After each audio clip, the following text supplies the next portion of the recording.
So now everything is set up. And here, the broth. I just made broth for me. Oh yeah, perfect.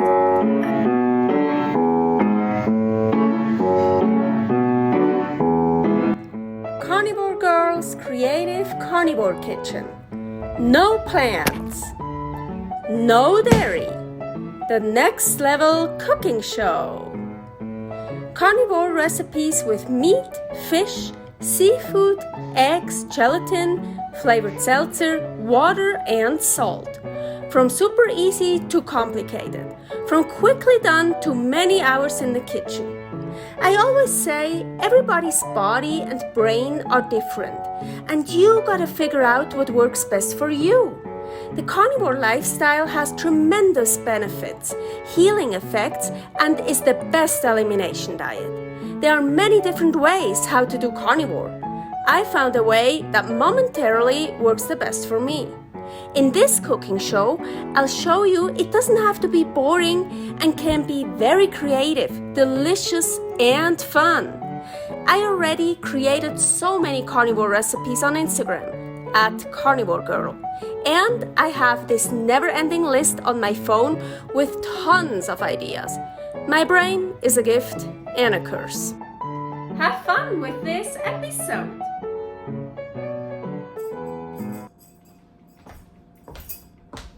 Welcome to my creative carnivore kitchen. Carnivore Girl here. Tomorrow is National Pho Day. So yeah, I want to make pho, of course, carnivore style. Oven is preheated to 430, and here I have bones. Good would be like knuckle bones, but I just put bones on that I still had in the freezer, all beef bones that I could find. Also, there's still some, I took some out, but still some marrow in here.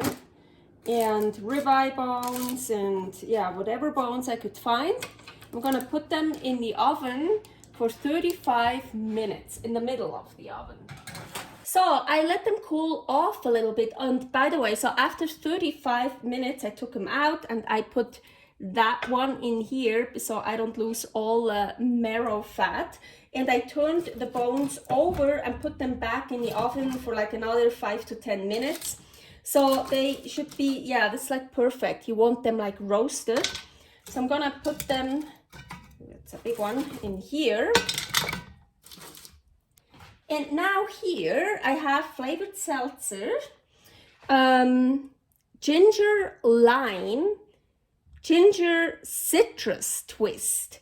So I have 2 of those, and unfortunately only 1 of those. I kind of wanted to use just that one, but so then they are cold, they're from the fridge. Okay, so I really want to use that one, and just in case I don't have enough. So, oh yeah, I have also that. So I'm not gonna use all of it, but I'm gonna just pour some in here. Oop, almost all.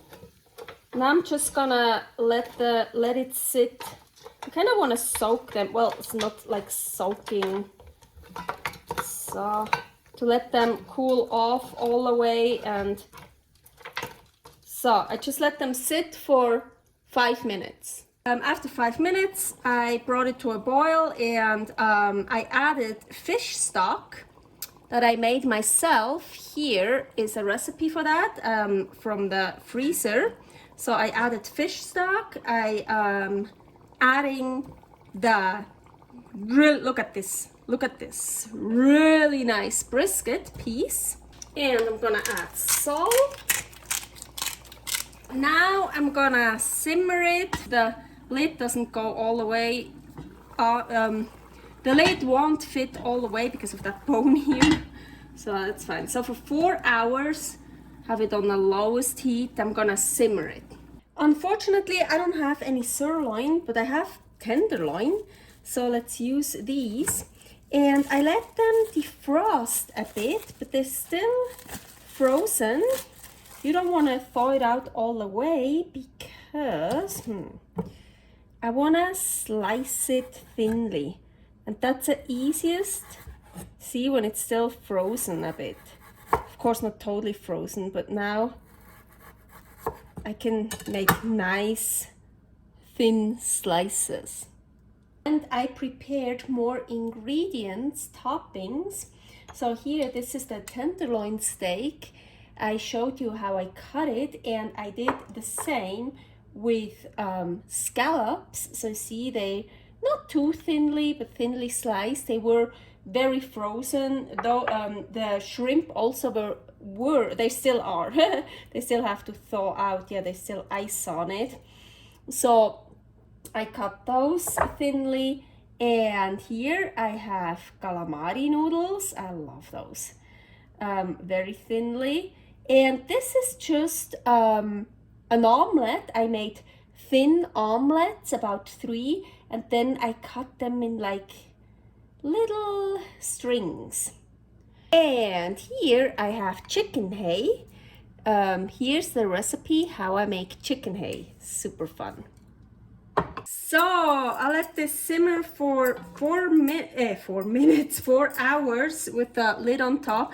I took that big one out after a while so I could actually really close the lid. And I made a lot more fish broth over here. Oh, I took the bones out. I had some catfish bones, so I made more fish broth. I used, I just want to say both of them, but apparently there's still some in here. And there's still also a little bit in here on purpose. So well, now it's good. I'm gonna take the bones out. Also, I have to mention, you can see my broth is not clear at all. I think pho usually has totally clear broth, and my fish stock wasn't clear. The old one I used and the new one I used, so it's not possible to get it clear if I use not clear fish stock and stuff.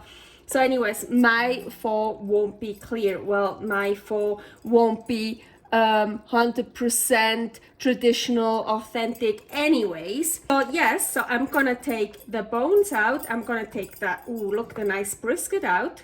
Gonna slice this. Here are the bones, and if there's any residue on it, meat or super nice healthy gelatin, I want to take all this stuff off. Yeah, here too, and put it in here. That one I already cleaned off with my teeth, but yeah, so whatever meat you can find on the bones, save it. Just put it in a dish here.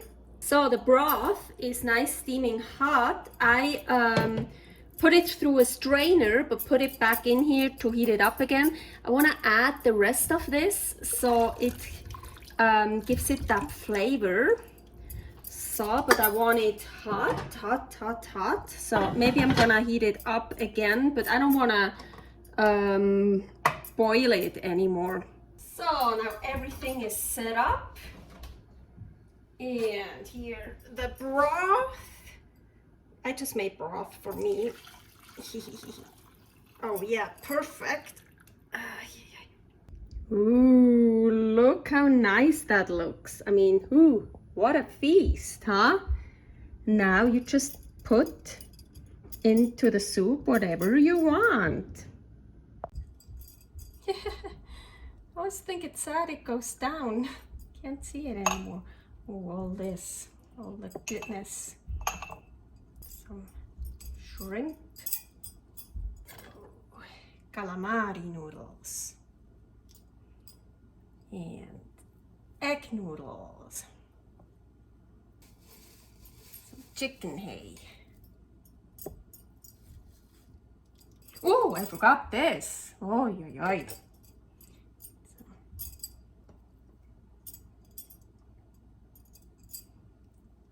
Agüita.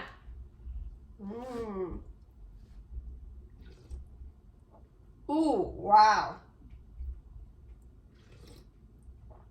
I can definitely taste the ginger from the ginger lime stuff I put in, and ginger citrus twist. No, it was a ginger mule and ginger citrus twist flavored seltzer.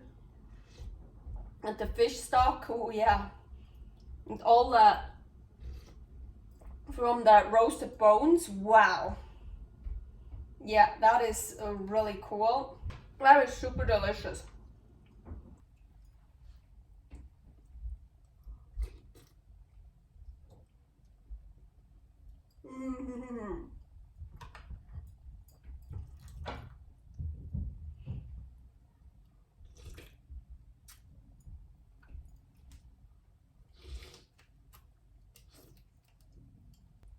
Chicken head, of course, gets soggy, but still good. And still some crunch, and wow, all that stuff in here. So much fun, it's so cool. And really so flavorful. It's actually really cool.